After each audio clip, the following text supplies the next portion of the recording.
this. Most of the time, let's say I'm lining up and I'm 2 steps too far towards the inside towards the line of scrimmage. Mike Furry is going to be sitting there and he's going to go Wes, line up a little bit further outside. Or if there's a blitz look that the offensive line has not seen and it's a younger player, Lonnie Teasley might be like, Josiah, watch out for the middle linebacker. Mm-hmm.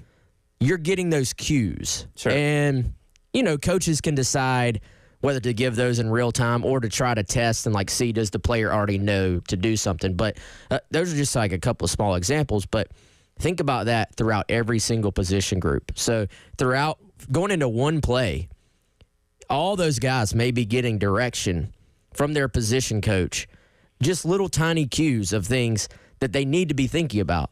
Well, when you go into a scrimmage setting, most of the time, the coaches want it to be as game-like as possible. So they'll go to, this year it'll be headsets. Yes. And they want to find out, does my guy recognize those same cues that I'm giving him from the sideline in practice? And I think for a veteran guy, for Debo Williams, is scrimmaging any different than 11-on-11 in a practice? Probably not, because he has, I would imagine, such a good feel for everything he's going to be asked to do. There are very few cues to even give him in a practice setting. But if you're Mazio Bennett, freshman wide receiver, it is a little bit different. So I think that's why it's so important, because I always say this, and that's we as media, fans, anybody outside, we like to look at players, who's making the big plays, who's making the splashy plays. Sure. Coaches like to look at players, who's not going to get me fired. Mm-hmm. And what that means is they're going to know what they're supposed to do. Mm-hmm. They're going to run the proper route. Do I as a coach trust you as a player? Because once I put you out on the field, you represent me. Sure. My name might as well be on your back too. And so I think for young guys, scrimmages are kind of your first real opportunity to show that. The other part is, we always talk about it factor. Some guys, I know we're not talking about 80,000 people, but there is a little bit different feeling running out of that tunnel, looking around, seeing there's a full stadium around you, and getting your heart rate up just a little bit. Some guys respond positively to that.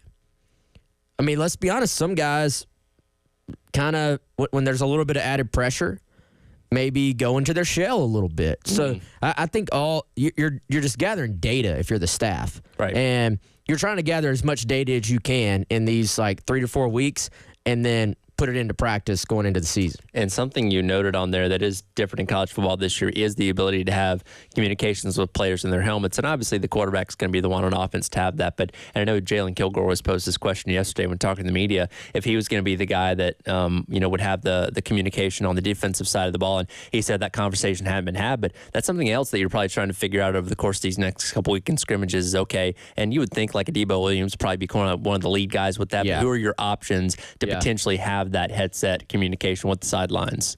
Yeah. I would think it would be one of the linebackers. I think you have, even a newcomer in Demetrius Knight. Mm-hmm. If he's out there, and I guess, so you have to have some contingency plans too, right? So it's easy to be like, well, hey, this is our base defense. This is our starting lineup. It should be Debo. All right, who is it when Debo's not on the field, you know? So logistically, you better have your second, your backup communicator with a thing in his helmet, your third guy with a thing, and you better honestly have, you better still have your hand signals as an option as well. Sure. And, I mean, I was watching the Braves game yesterday, and the Brewers kept having to stop in the middle of the inning because the pitch comm is going out. And it's like, dude, can you not just 3 fingers, 2 fingers, 1 finger? Yes. The Braves aren't hitting you anyway, so let's you have to have those backup options. So I think that's kind of a fascinating game within the game.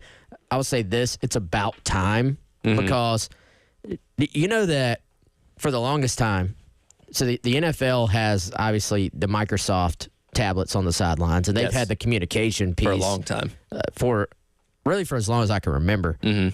But high school, if you go to a high school game in the state of South Carolina, and we're not the richest state in the world. Breaking news, but you go down there, there is a tent with a big screen TV. Looks like integrated media set it up. Like I'm talking like theater style TV, and the defense is sitting there with a coach rolling through the film from the drive that just happened. Right.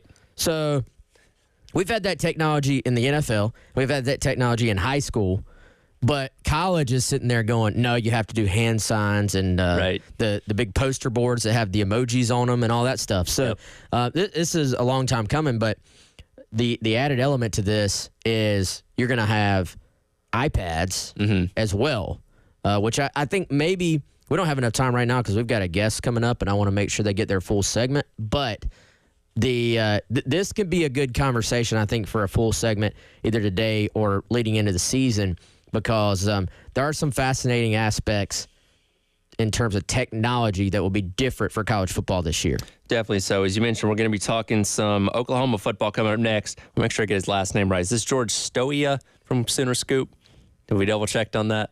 We have not. Well, we can ask him. We'll give it a go and see if he corrects us or not. It's the Garnet Trust Hour brought to you by our friends at Krantz Heating and Cooling on your Thursday on the game.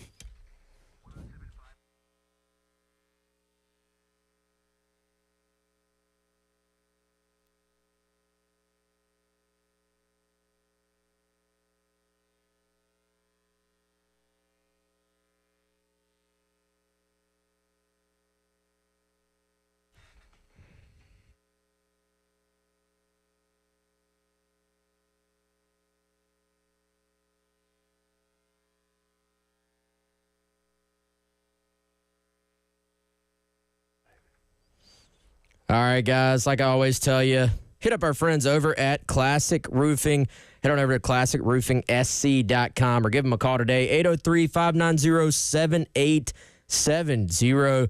Obviously, like we've been talking about, storms in the area. And if you have damage to your roof from this storm or other storms, some people may just blindly tell you, hey, just file a claim and it'll get taken care of. But, you don't want to file a claim unless you absolutely have to. So why not first get a free estimate from our friends at Classic Roofing? Like I said, if you go to classicroofingsc.com, you can get not only more information about their background and their services and all the things they've done in the past, but also if you hit the link there, you can get a free estimate on your roof and get an idea of how much life you may have left on your roof as well. They've got a phone number. You can email them if you want, or like I said, just hit that link right there. Joe and Mac, they took great care of me. They're going to take great care of you as well. 803-590-7870.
Welcome back in. It is the Garnet Trust Hour brought to you by Krantz Heating and Cooling. Tyler Head, Wes Mitchell along with you on your Thursday morning here.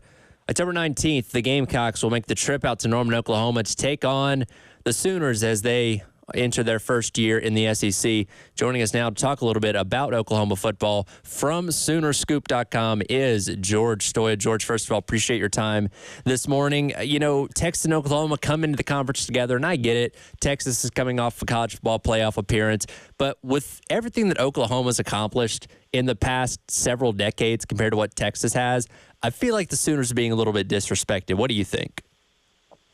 I would say that Oklahoma definitely feels that way, and I think they kind of like it that way. I think there's quite a bit of cautious optimism inside the OU facility about this season. I think that this is certainly the most talented team that OU has had under Brent Venables, and probably really the most talented team even going back 5 years when Lincoln Riley was finishing up at Oklahoma. I think the only holdup for OU, and especially for this fan base and us covering the team, is the schedule.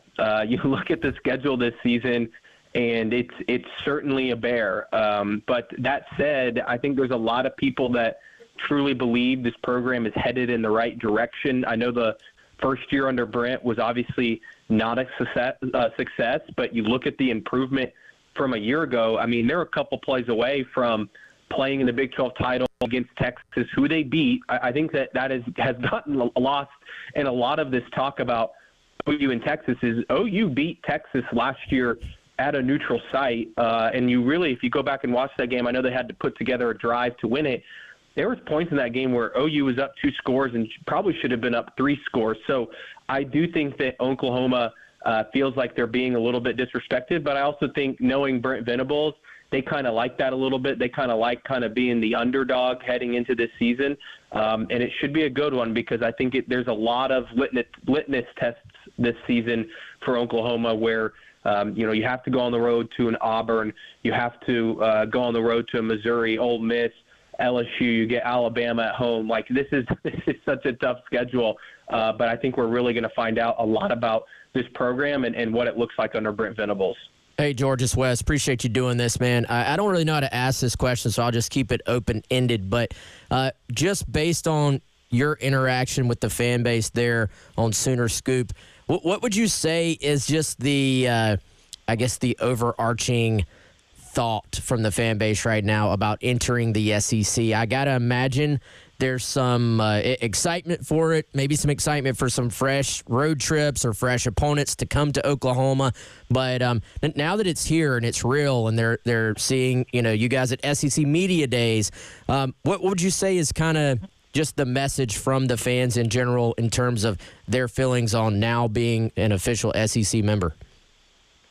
I think they're super excited, and it kind of goes with what the team is. I think they also feel a little bit disrespected. I feel like they have a lot to prove this season, whether that's on the field, but also I think, in game day atmosphere. I know there's been a lot of fans talking about, going to games again, because the reality is the last, 10 or so years, it's just not the same when Iowa State or TCU or whoever comes to town. I mean, it was hard to get up for some of those games, whereas now you have some of these national big programs coming in, and nothing's easy, right? Like, I think everybody's kind of circled that South Carolina game, at least for OU fans, and say, oh, well, we should win that one. But that's going to be a really difficult game. Like, that's not just a wake up and you just win type football game. There were several of those type of games in the Big 12. That's not the case. And so I think fans are super excited about that. I think they feel like they have a lot to prove this year, that they are a blue blood program, and that Brent Venables is the guy, because I think there's also some thought in the back of everyone's head is like, what if Brent Venables isn't the guy? And what if this season does go extremely poorly? But on the outside, what they're showing is a lot of excitement, a lot of, we're going to prove people wrong. But I think there is part of this fan base in the back of their head. They're like, do we really know what we're getting ourselves into this year? Again, talking to George Stoya from Sooner Scoop, getting some insight on the Oklahoma football team. Oklahoma in kind of a similar situation to South Carolina, breaking in a new young quarterback in Jackson Arnold, five-star guy, highly touted coming out of high school, and got his opportunity to start for the Sooners in the bowl game against Arizona. Wasn't the best performance, but, we all kind of take bowl games with a grain of salt. What's the excitement level around Jackson Arnold and what his potential is for the Sooners this year? It's huge. And I think that, outside of the OU program, you look at that situation from last year and how it played out with Dillon Gabriel, and I think a lot of people would say, man, why would Oklahoma let Dillon Gabriel walk? Well, from Oklahoma's perspective, they're betting on Jackson Arnold's long-term future. And maybe this season Jackson Arnold isn't technically better than Dillon Gabriel, and I expect Dillon to have a massive year for Oregon, and I think that football team is more talented than Oklahoma. There's a lot of pieces around him. He fits that system extremely well, so I think Dillon's going to put up a lot of really great stats, and I think a lot of people will probably at the end of the year say, well, look how much better Dillon was just looking at the stats. But when you watch Jackson Arnold play, the ceiling for Jackson Arnold is much higher than Dillon Gabriel, and Oklahoma is betting on that, and they're investing in that because if Dillon Gabriel comes back this year, Jackson Arnold probably hits the transfer portal, and then you don't have a quarterback for 2025, or you're playing a true freshman in 2025. And that season, the 2025 season, is one that I think Oklahoma has really circled as, okay, that's the year that we're really going to have all the horses. We're going to be able to compete at a high level. Jackson Arnold's going to have a year under his belt. And so the expectations are extremely high for Jackson. Everybody has seen the arm talent, the athleticism to run the ball as well, I think is something that people are excited about here. But the part that I think everybody's a little questioning is his decision-making, because you saw it in the Alamo Bowl. I think he had 3 interceptions in that game. A couple of them were bad decisions. One of them wasn't really his fault. I think that you look back at that Alamo Bowl, you look at the box score, and you make like, man, that wasn't very good. But there was a lot of glimpses of great play. Now it's, can he make the right decisions and be that explosive playmaker and also not turn the ball over? Like, can he limit himself from throwing interceptions? I think he also had a couple fumbles in that game, protecting the ball. All of those things, those are the big question marks with Jackson this year. But there's no question that this guy has as good of an arm as just about anybody in the country.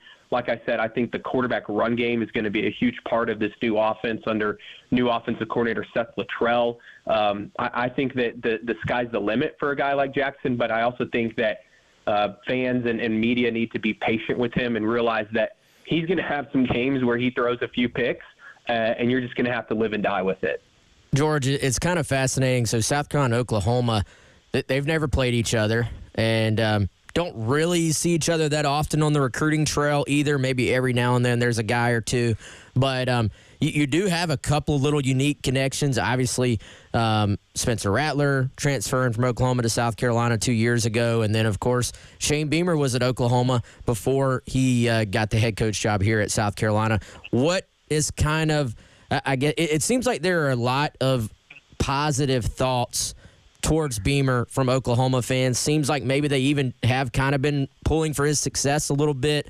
Of course, not on the field this year, but I'm just curious, what would you say is sort of the thought from that fan base and from the media there in Oklahoma towards Shane Beamer and, of course, his tenure here at South Carolina so far?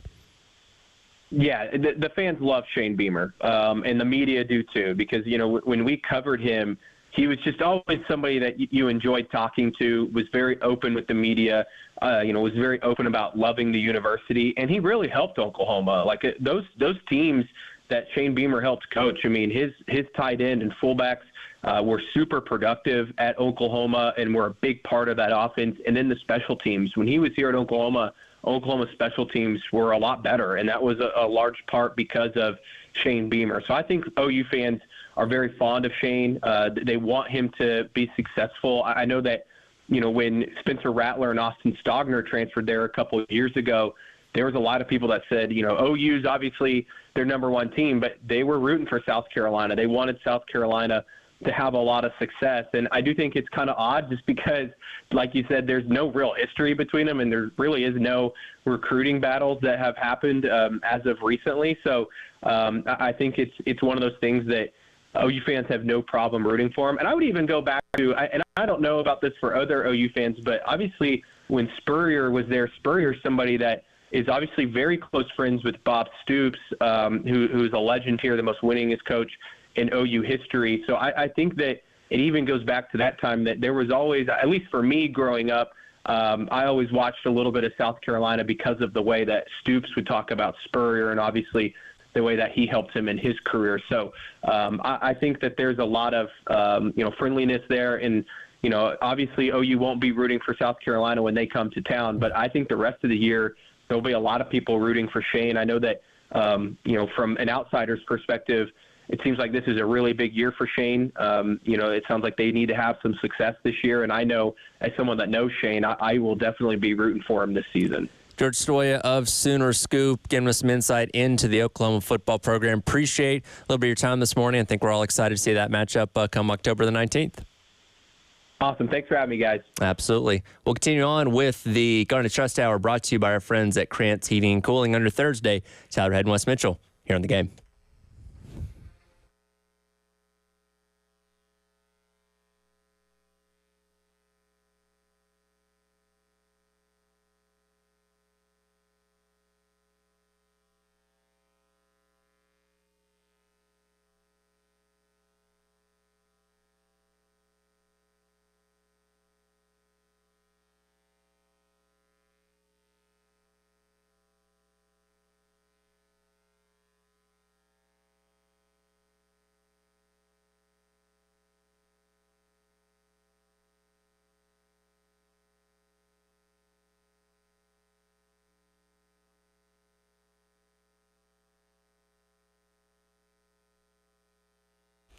All right, guys, Garnet Trust Hour brought to you by our friends over at Krantz Cooling and Heating since 1983. Head on over to KrantzCooling.com. That's Krantz with a K, Cooling with a K.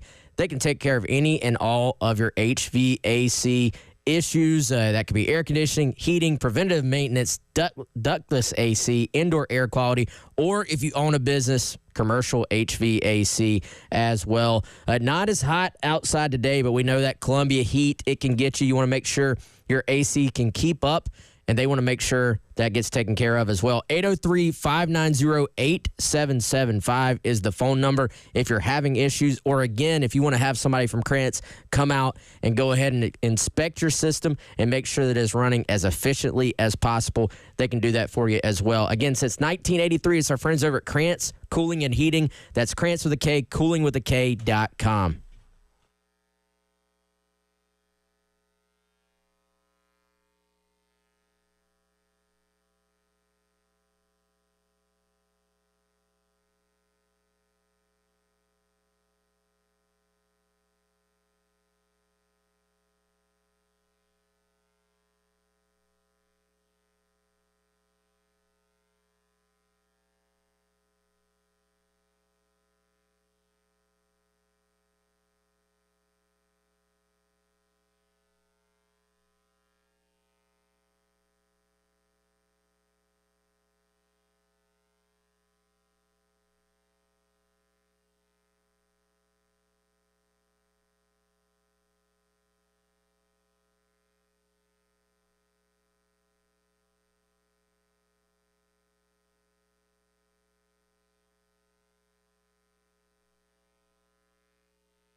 Welcome back in. It is the Garnet Trust Hour, brought to you by Krantz Heating and Cooling. Tyler Head and Wes Mitchell along with you on this Thursday. Before we get back into the sports conversation, got some tickets to give away. We typically give away sports tickets, but we don't mind giving away music tickets. Is this from Dreamy Josh or from someone else? This comes from Terry, but I imagine Dreamy Josh had something to do with it. So, Train and REO Speedwagon going to be playing at PNC Pavilion in Charlotte on August the 10th, 6:25 start time. Got a pair of tickets right now. 803-404-6100, caller number 4 to go see Train and REO Speedwagon August 10th up in Charlotte. That's Train, like Drops of Jupiter. Drops of Jupiter, Hey Soul Sister, like that Train. Wow. Which you didn't know that's who sung that song. No, I did. I just, when you told me, what is it, Train and REO? Train and REO Speedwagon. It just didn't, like, it processes in my brain like one big concept. Oh, or whatever, and I see. So I didn't even really like catch Train. You didn't separate the two band entities from one another. Train. Yes, that Train and REO Speedwagon. Heard it from a friend who that REO Speedwagon. Yeah, and I also was just staring at Train, the manufacturer for ACs that on the Krantz Cooling website. If you need a good Train heating and cooling system, Krantz Heating and Cooling has got you covered on that for sure. But a different Train singing with REO Speedwagon in Charlotte on August the 10th. Yeah, go call Dave right now. You already are. By the way, that's this Saturday. It's 2 days from now. So, yes, the phone line's lighting up. So, congratulations to whoever just won those tickets there. Getting back in the conversation, we talked to, again, our guy George Stoya from Sooner Scoop about good stuff from George. Absolutely. And, you know, the first question I posed to him, Oklahoma, in a way, kind of flying under the radar coming into the SEC because everybody's so hyper-focused on Texas because they were in the playoff last year. You know, they got Quinn Ewers, who is expected to be a top pick in the draft, the whole 9 yards. Arch Manning's is back up. Got a lot of talent coming in from the transfer portal. But, like, Oklahoma historically has been the much better program. Yes, Texas has the most recent national championship, but more Big 12 championships, more college football playoff appearances. Like, they've perennially been at the top of college football more often than Texas has. And like you said, I feel like they're kind of taking that as an advantage to them that nobody's giving them their credit coming into their first year in the SEC. Yeah, and so I'm trying to get a feel for what we should expect from this Oklahoma team. And did you notice the way he said that about Oklahoma let Dylan Gabriel walk? Mm-hmm. Yes. You know, that sounds like something, and maybe this has it been reported that they kind of just basically didn't renew his NIL contract? Like, I don't think it's been said that way, at least nationally.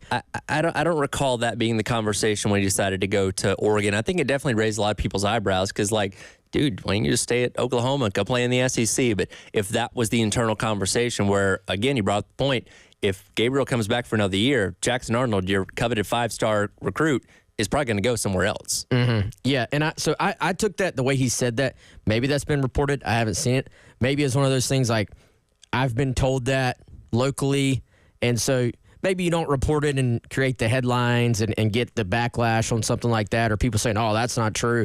But maybe it's just kind of an accepted thing there in Oklahoma that's the way it played out. And as much as NIL is a factor these days, very easily could be the case that they just kind of said, look, we're putting our support, our resources into the young guy, right, as opposed to the guy that has 1 year left. And so, we'll see if that ends up being the right move, the wrong move, somewhere in between.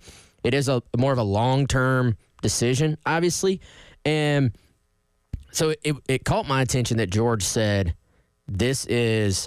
he said, certainly the most talented team that Venables has had, and maybe the most talented team since going back to some of those Lincoln Riley teams, which they went to the playoffs 3 times in Lincoln Riley's first 4 seasons. Yes, at Oklahoma. Now they didn't make a playoff run, but they're there. Right. You know, you're in the Final Four, right, essentially, for college football. So those are teams that were competing for championships. And, you know, I'm kind of going to our trusty Phil Steele here, and he says basically all of his indicators pointed up last year, which, of course, they had a very disappointing season the year before that. Right. They had an easier schedule last year. all of his indicators for Oklahoma point down this year because it kind of flips back. Very difficult schedule. But he says 5 of my 9 sets of power ratings have them winning double digits this year, and they are number 7 in my overall power poll. So it's a little bit of talking out of both sides here in that they could be a little bit worse than they were last year, but still be very, very good. Our question here in Columbia is, what does that mean for South Carolina? What does it mean for South Carolina's chances of beating Oklahoma? George gave such good answers to all of our questions. I didn't even get to right some of the other things I wanted to ask him, which are, other than quarterback, what are the storylines they're paying attention to there in terms of questions for this team? It seems like this is going to be yet another just very quality opponent for South Carolina. Not just, it's Oklahoma, the name Oklahoma, but like a talented football team. Well, and as you are breaking in a new quarterback, much like South Carolina is with the North Sellers, there's going to be some growing pains with that. So we'll see what the offense is by the time that October 19th game rolls around. One thing we know, though, especially with Brent Venables as your head coach, that defense is going to be good. They return a lot of guys. They have some of the best defensive units in the entire country. So scoring points is going to come at a premium in that game in Norman in the middle of October, where South Carolina's offense is going to have to be firing on all cylinders if they want to go in there and win that game. Yeah, and Venables, he made those comments at SEC Media Days about South Carolina and seems to have quite a deal of respect for this program and what the Gamecock fans are all about. And actually, being here in Columbia and just the hatred South Carolina fans have had for Venables at Clemson, listening to him talk at Oklahoma, I was like, you know what, this guy is actually very likable. Yeah. Like he has obviously energy on the field and comes across slightly like a psycho madman on the field, but then you listen to him talk off the field and in a press conference setting, and I can see why players want to play for him, and he kind of has both those sides where he can flip the switch and press conference version of him versus on the field version of him. And, that was I don't want to say strange hire for Oklahoma, but it was a different hire for Oklahoma in that you go from a guy in Lincoln Riley who's known for offense, and in, 2021-ish, whenever that was, you're talking about sort of everybody wants to go offense. Mm-hmm. And you're saying, no, we're going to go defense. And at the time, we're in the Big 12, which is spread it out and throw the ball all over the place. So I don't know. I feel like they are a little bit of an enigma. They do have a new OC. That's another interesting part to this. Seth Luttrell, who was the North Texas head coach. That sounds correct. Pretty sure. And I think is known as a kind of a high-octane, air raid, spread it around type coordinator. And so I'll be very curious to see how they continue to balance. Like, I really believe in complementary football. How do they balance the idea of trying to be a great defensive team while also potentially running a wide open offense? Yeah, he was the head coach of North Texas 2016 to 2022 there before coming over to be the OC there at Oklahoma. So it's going to be interesting to see how that plays out. And again, that's a game that, a lot of people are viewing as a destination within this fan base because first opportunity to take on Oklahoma in the SEC, and the first time ever these two programs have met against each other. And, when you look at the way the schedule kind of falls for this game, it may actually kind of benefit South Carolina because you're getting them the week after the Cotton Bowl game against Texas, and you're also getting them the week before they go on the road to Mississippi. So it's like, okay, I'm not saying they can be overlooking South Carolina, but you're kind of the game that they're probably not paying as much attention to compared to those other two teams that are probably going to be expected to be in the Big Ten around, or the top 10 around that time. If you look through South Carolina's schedule through the lens of when do these teams play South Carolina versus when do they play other teams, there actually are a few sort of trap games in there for South Carolina's opponents. So this one certainly fits that. And, you're looking for every edge you can find, I feel like, in this conference. So we'll see if that ends up being the case. Seth Luttrell actually played fullback at Oklahoma. I don't think, if I knew that, I think I completely forgot that. He was an analyst at Oklahoma last year and then took over in the bowl game as the play caller and now is the official offensive coordinator and quarterbacks coach now. So an Oklahoma guy at that position. But there will be some pressure on this Oklahoma staff, I feel like, this year, even with the really good year they had last year. Absolutely, and we'll see how it plays out. We'll certainly keep an eye on them and Texas as they join the SEC. We'll come back, wrap up today's edition of the Garnet Trust Hour. Jim Harbaugh issued a penalty by the NCAA. Is it really a penalty, though? We'll discuss that next. It's the Garnet Trust Hour, brought to you by Grant Heating and Cooling on the Game.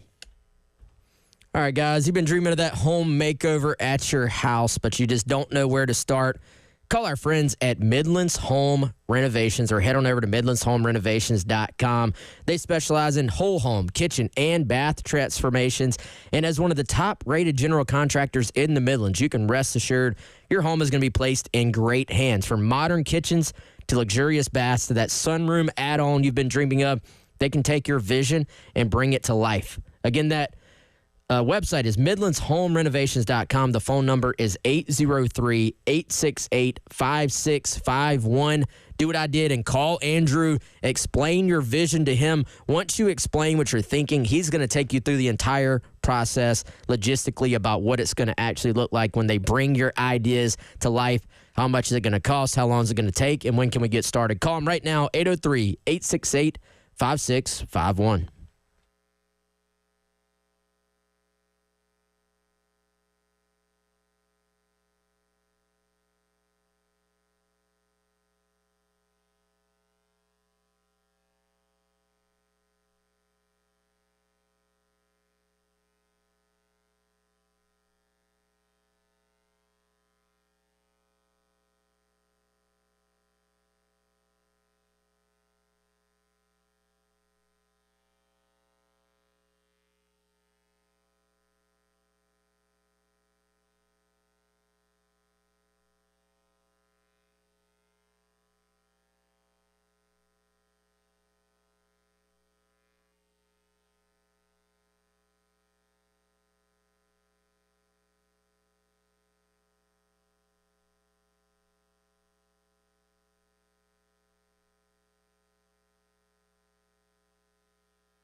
Welcome back in. Garnet Trust Hour.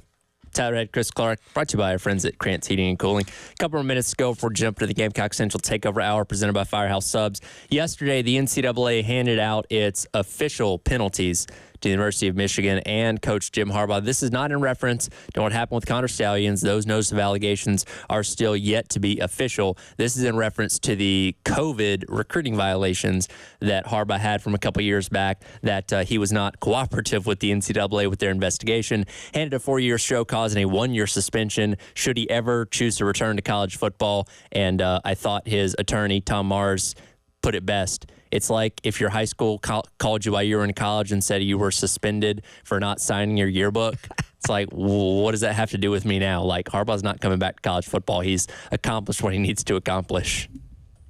Could he one day come back, though? Would he want to?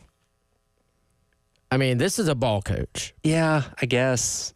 But You don't think he's a ball coach? He won a national championship at his alma mater when, he was on the verge of being fired a couple years ago. Steve Spurrier. So, yeah, that's true. And he went out there, beat a rival 3 years in a row, won the national championship. Now he's off pursuing a Super Bowl, which is the one thing that's eluded him up to this point.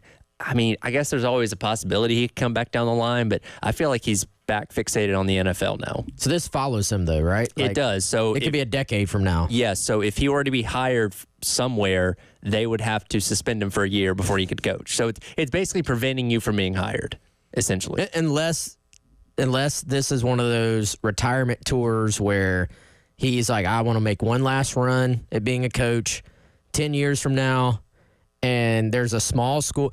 Here's the question. Okay.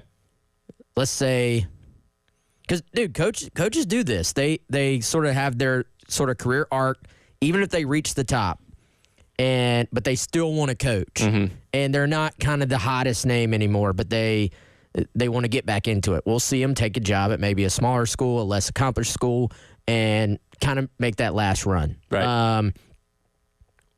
If you were a school, would you be willing to hire Harbaugh, let's say 5 or 6 years from now, if you knew he actually could not coach the first year he was there, or does this completely eliminate him from ever being in the college game again? I guess it never completely eliminates him because he is an incredible football coach that's won everywhere that he's been. So if you were in a scenario where, maybe you had a coach that was getting set to retire and he's like, hey, this is going to be my last year. You go ahead and hire Harbaugh knowing, which I guess he would technically still be the head coach without being the head coach. But so he could help you game plan, right? He could be at practice? Yeah, as far as I know, I don't know the specifics of what that 1-year ban entails, but yeah, he's still recruiting. He's still recruiting, so I guess it's not impossible. It would just be a odd situation if it came to that. But I guess never say never. I'm kind of here for that. I feel like that would be fun. That would be a very Harbaugh-esque way to come back to college football. Like,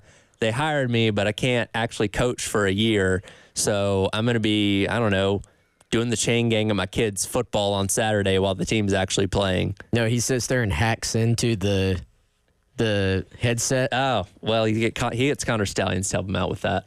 He can just be sitting on the couch and watching the game on TV. And I guess so.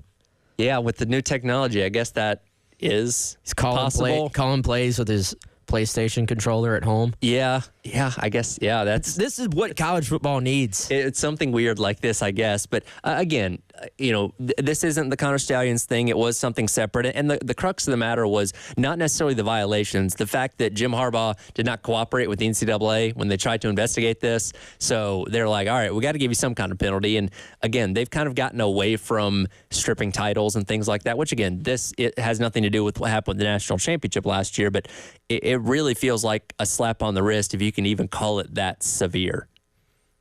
But if they're slapping him on the wrist over this, what's going to happen on the Stallions thing? We'll see. Now, what we've seen, it seems like Sharon Moore's probably going to get a suspension, much like Harbaugh had a season ago for a couple games. How effective is that? I don't really know. I don't think they're going to take the banner down or strip him of the national championship. That's kind of silly in my mind anyway. We should know soon because the documentary's coming out soon. So I don't know. I have to wait and see. Is that a Netflix doc? Yes. Or ESPN? It's Untold on Netflix. Okay. So that, Steve McNair, There's one other one as well in reference to what they're going to be dropping. So we'll see all that coming out soon. That's today's edition of the Garnet Trust Hour, brought to you by Krantz Heating and Cooling. Coming up next, Gamecock Central Takeover Hour presented by Firehouse Subs here on the Game.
Welcome in. Gamecock Central Takeover Hour presented by Firehouse Subs. Tyler Head, Westminster, Chris Clark along with you on this Thursday. Navigating our way through the week as fall camp rolls on, getting set for a scrimmage coming up on Saturday. As Wes and I were talking a little bit in the last hour, opportunity for guys to maybe kind of set themselves apart as the ongoing narrative around this team is, so many questions at so many different spots of who's